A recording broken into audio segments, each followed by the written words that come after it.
estar aqui de novo com vocês, né? Com todos os amigos e irmãos do Raciocínios Espíritas. E nós vamos falar um pouquinho a respeito dessa prática evolutiva, daquilo que nós verdadeiramente precisamos para transformar o que lemos, o que estudamos, em práticas que nos conduzam ao aperfeiçoamento e à evolução.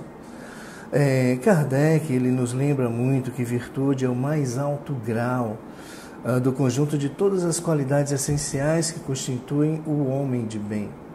E como é que a gente faz isso? Como é que funciona o progresso moral? E na resposta à questão 780 do Livro dos Espíritos, quando ele pergunta, o progresso moral acompanha sempre o progresso intelectual?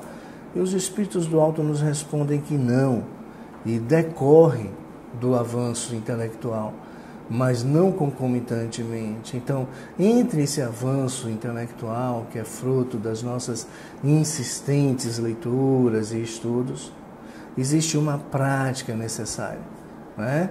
Existe um estágio pela vida para que a gente encontre as oportunidades de exercitar, vivenciar, experienciar aquilo que nós lemos para a nossa construção e reconstrução. Tem um sábio filósofo, Cabral Araújo, que diz que sábio não é adquirir virtudes, e sim saber lidar com os defeitos. E todos nós os temos, né?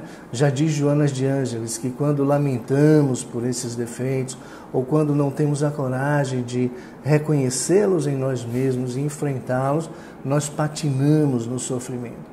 Nós temos esses defeitos. E muitas vezes não é bastante querermos ou intencionarmos instalar virtudes em nós, sem antes reconhecer os defeitos, saber lidar com eles e trabalhar para que esses se dissolvam, se diluam e venham a dar origem às demais virtudes. As virtudes, elas são adquiridas desde a mais tenra infância, né, na encarnação. E é preciso que a gente lembre que, na verdade, o espírito vem com a sua bagagem e vem com um conjunto de defeitos que fazem parte desse kit para esse projeto reencarnatório. Então, são esses pontos que nós, através do autoconhecimento, precisamos constatá-los, saber quais são, como Joana de Ângeles diz, o construto da sua personalidade é exatamente aquilo que você traz para trabalhar nessa reencarnação. E nós não chegamos a esses componentes do construto da nossa personalidade se não olharmos para dentro, se não buscarmos esses componentes através do autoconhecimento. Xavier de Mestre, que é um outro filósofo, ele diz: não há virtude, rigorosamente falando, sem a vitória sobre nós próprios, e nada vale se não nos esforçarmos. Ou seja, aquilo que for gratuito, aquilo que não produzir dor, aquilo que não produzir um esforço, não tem valor para nós. E nós não vamos instalar novas virtudes se não for pelo esforço, pela prática recorrente de novos comportamentos. Mas como é que a gente muda o comportamento?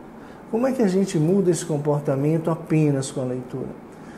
Eu costumo dizer que nós espíritas, dentro dos centros espíritas, somos espíritas. Mas nós somos mais espíritas lá fora, porque a oportunidade que temos de vivenciar a vida e de adquirir e impressionar o perispírito com as dores, com as vicissitudes, com os aprendizados, que são esses que a gente vai carregar por esses meios, estão lá fora.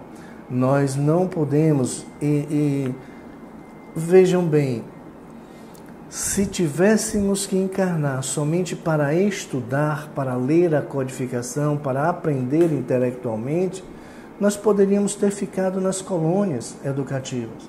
Não precisaríamos encarnar, e se precisamos, é exatamente para experienciar a vida.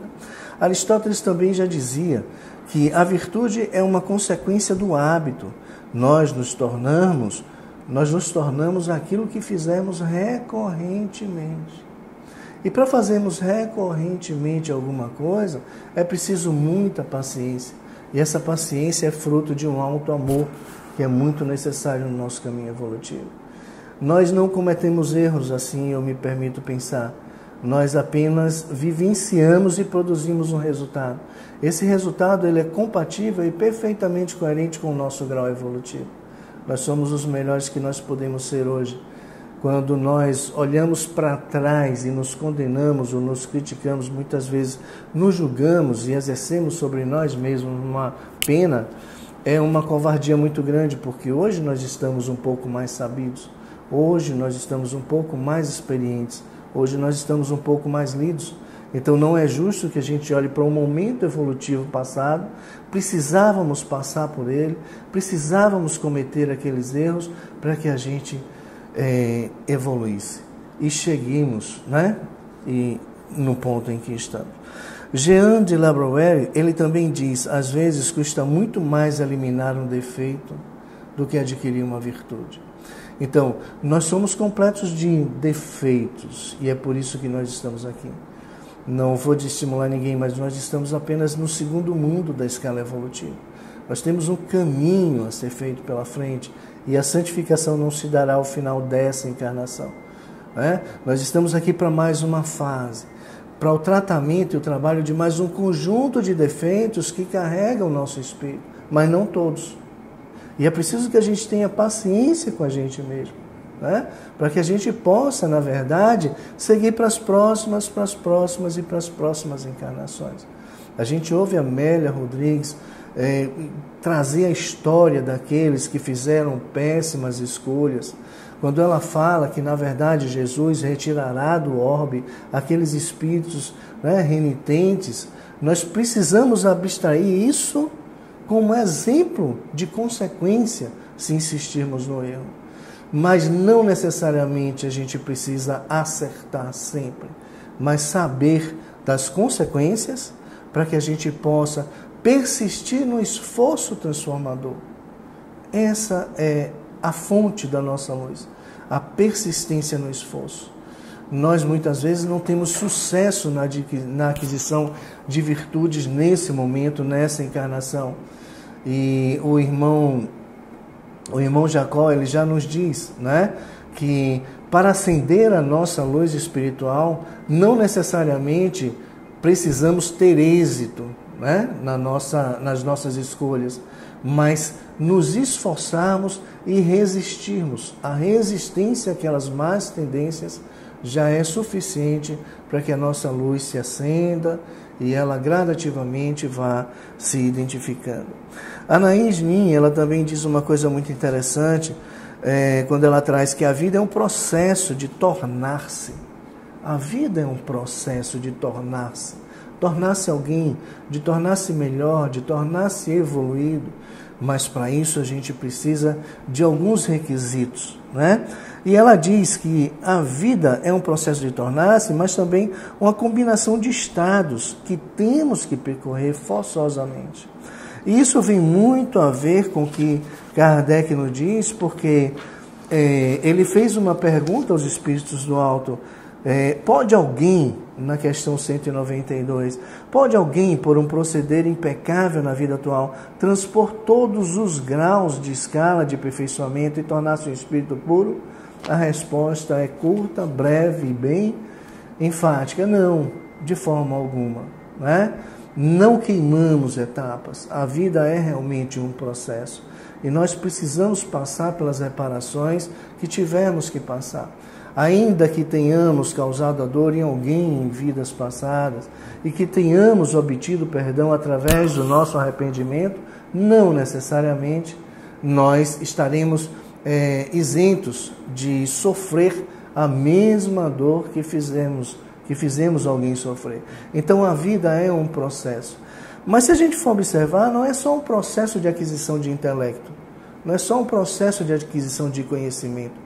Não é só debruçar os olhos sobre as leituras que nós vamos evoluir.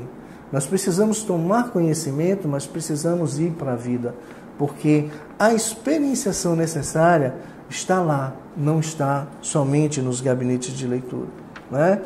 Jung, ele tem uma colocação muito interessante quando ele diz que nenhum sistema, nenhuma verdade pode fornecer o que o enfermo precisa para a vida. Fé, esperança, amor e autoconhecimento. essas 4 maiores conquistas do homem, é um esforço do ser humano, são também bênçãos que não pode ensinar nem aprender, nem dar nem tomar, nem reter nem obter, pois elas estão conectadas diretamente à vivência, à experienciação. E as vivências não podem ser fabricadas, elas precisam ser vividas de acordo com aquilo que a vida nos oferece, de acordo com o que a vida coloca diante de nós, com todas as suas vicissitudes, com todos os seus prazeres, né? Mas também com todas as suas dores. A evolução moral, ela passa pelo conhecer-se, pelo conviver-se, pelo investigar-se, construir hipóteses sobre as nossas atuais condições, escutar-se, sentir-se, para que a gente possa avaliar os efeitos daquilo que a vida e que a nossa convivência faz, né? Com a convivência que nós... Então, o aprendizado vem de uma prática, e essa prática, ela precisa de oportunidades. Essas oportunidades, elas estão construídas com um componente básico que são os nossos irmãos.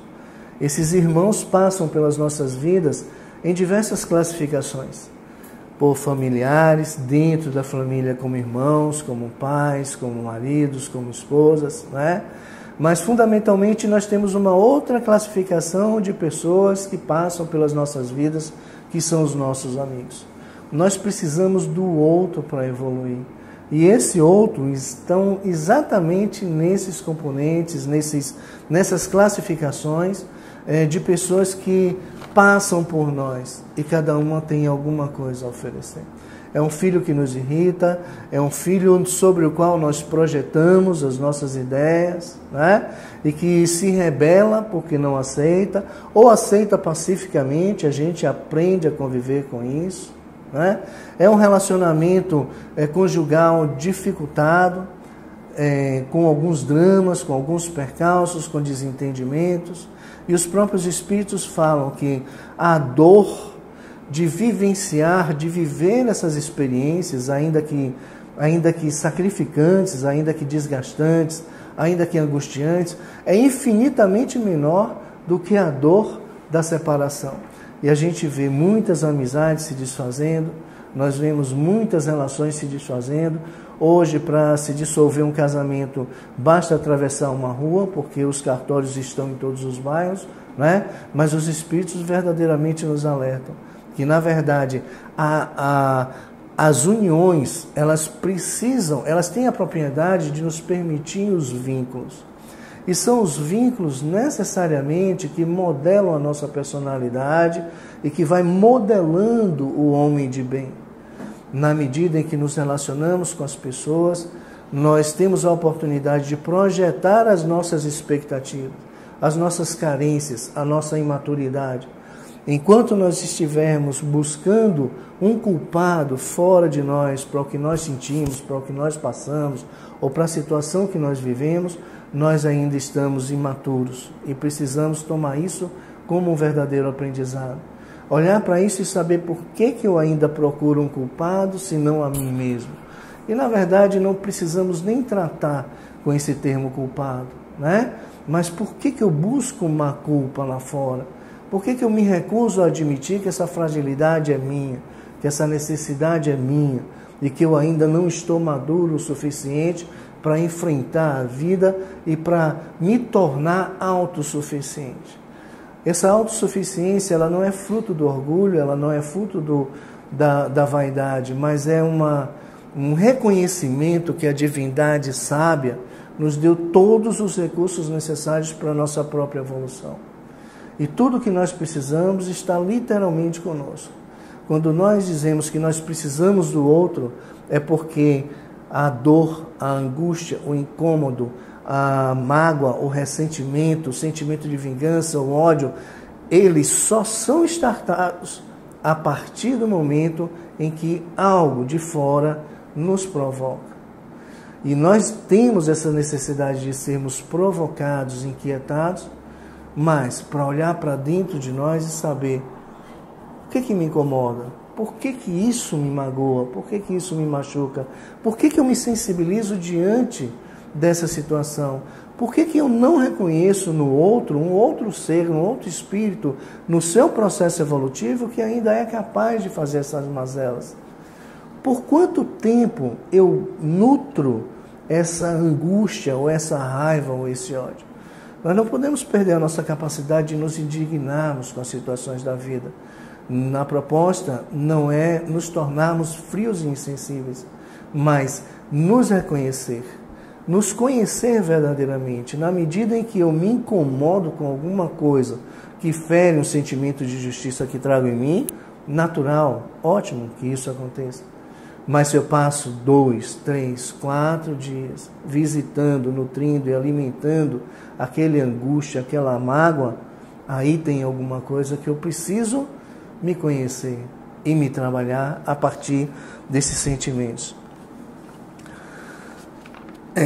A questão 192, perdão, aqui corta. Nós adquirimos virtudes em todas as idades, em todas as fases da nossa vida. Algumas virtudes requerem um desenvolvimento prévio, né? Algumas virtudes requerem um nível de inteligência mais elevado, que é fruto também de uma experienciação que a gente passa lá fora. Algumas requerem vontade, é preciso que, para termos essa vontade, é preciso estarmos num grau evolutivo um pouco mais elevado. Tudo isso dentro da mesma encarnação. Nós temos que ter também, para instalar algumas virtudes, a capacidade de reflexão, de refletir sobre nós mesmos, sobre a situação pela qual nós passamos. Ver o bem no que se faz.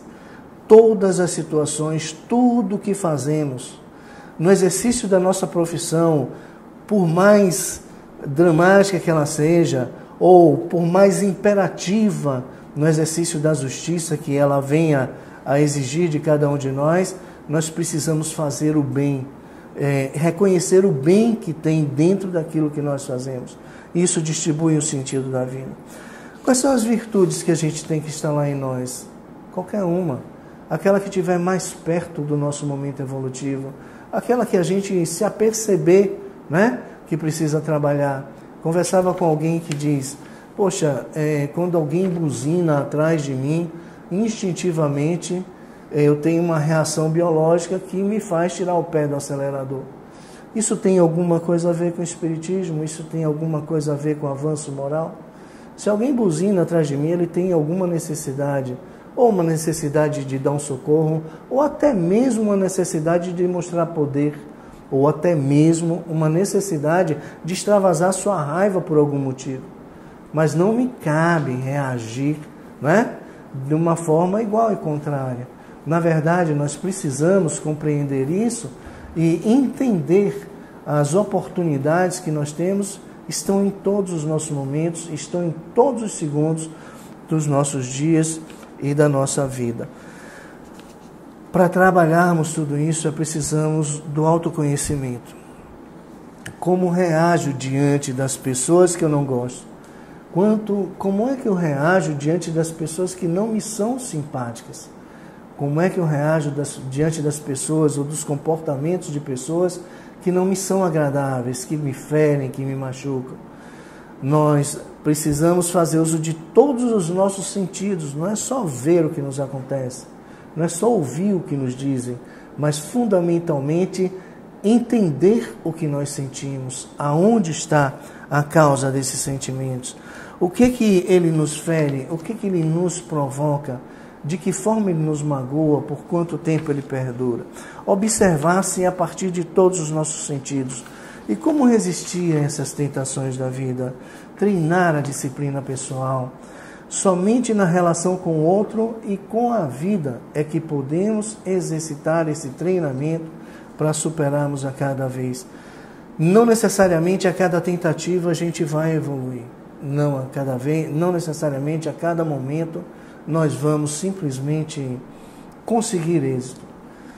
É bem provável que já tenhamos ouvido, ou para nós ou para alguém ao nosso lado, uma frase que diz: você promete, promete, promete, promete, e na verdade você não cumpre, né?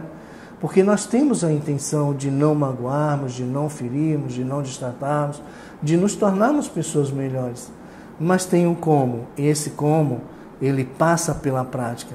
Ele passa pela recorrência do nosso comportamento bom para que a gente possa evoluir. E eu costumo dizer que nós espíritas percebemos os nossos erros mais rapidamente.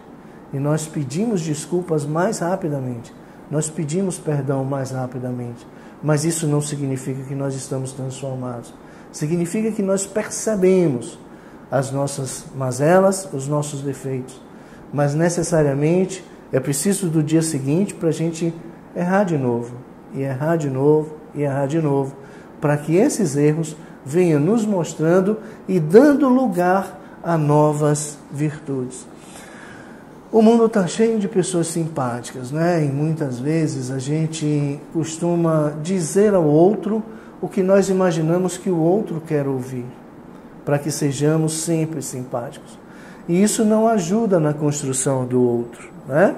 Nós precisamos vestir a verdade de acordo com os ouvidos que vão ouvir, mas nós fazemos parte da transformação evolutiva daqueles que passam por nossa vida, do mesmo jeito que eles também fazem parte da nossa transformação.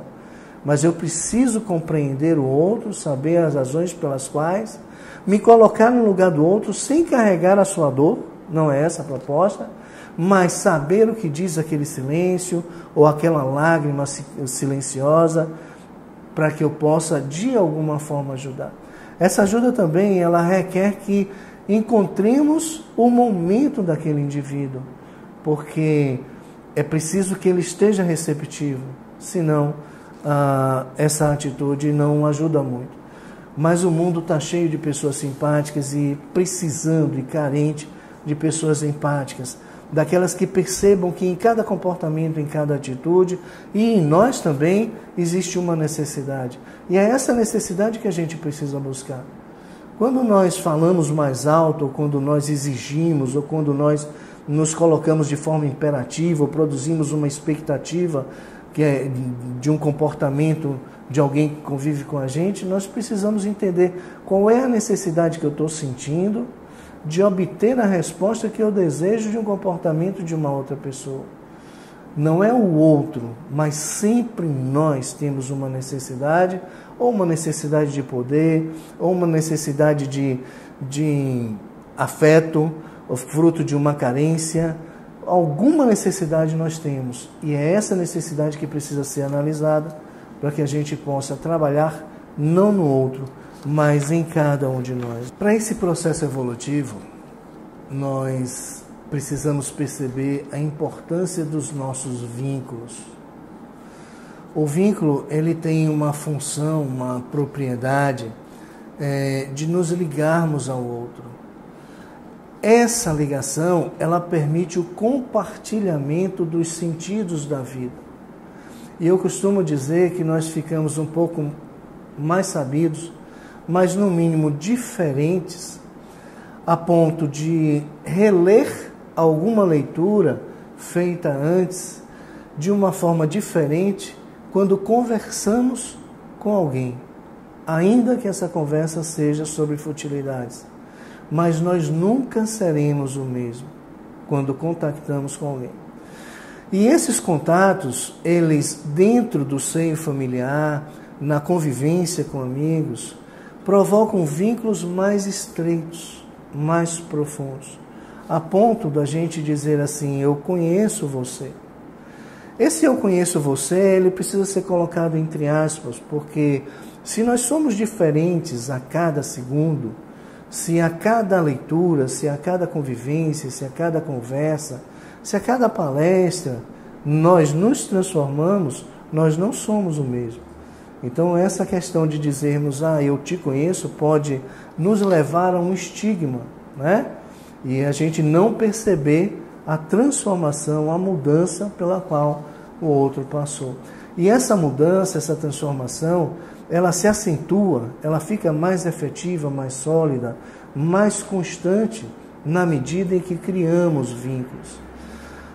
Os vínculos familiares, eles já vêm explicados por si mesmos, por razões espirituais, nós nos encontramos no seio da família. De uma forma semelhante, mas não necessariamente pelas mesmas vias, nós construímos os nossos vínculos com os nossos amigos.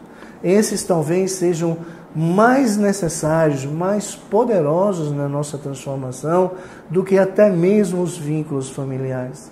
Os vínculos familiares, eles se constituem muito provavelmente para as reparações, mas os vínculos fraternais, os vínculos com os nossos amigos, eles têm uma propriedade de transformar as nossas emoções. A nossa psique, ela se reconstrói a cada contato, a cada abraço, a cada conversa, a cada momento de empatia com os nossos amigos. Não é à toa que nós precisamos colecionar amigos. Não é à toa que as novas amizades nos dão uma sensação de prazer. Não é?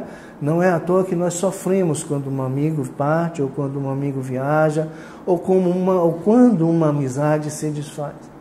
Nós vemos hoje uma situação muito delicada pelo momento político que o país enfrenta, e as pessoas são fiéis às suas crenças, e elas se determinam no posicionamento, esquecendo que as convicções são as piores coisas que podem acontecer para um homem, e é preciso, acredito que a humanidade ela vai amadurecer na medida em que ela perceba que as convicções nada mais são do que hipóteses que nós preferimos acolher. E essas hipóteses elas são sempre temporárias. Mas nós nos tornamos fiéis a essas hipóteses, falsas crenças, fiéis a essas crenças, em detrimento da fidelidade com os nossos amigos. E muitas amizades de longas datas se desfazem por apego àquilo que nós acreditamos como nossa verdade, esquecendo que a verdade está sempre em processo de construção e de transformação, mas a amizade não. A amizade precisa criar vínculos profundos para que possamos coletivamente também nos reconstruir e nos transformar. O processo evolutivo, que é fruto da misericórdia divina, essa oportunidade reencarnatória, e que nos diz que nós somos responsáveis por nós mesmos, não invalida a ideia de que nós precisamos do outro. Muito do processo evolutivo não depende só de mim, a escolha depende de mim, mas eu preciso desses vínculos com os amigos, eu preciso dos vínculos familiares, porque a partir deles eu me transformo. Não existe transformação ou construção do homem de bem isolado numa floresta. Não há transformação.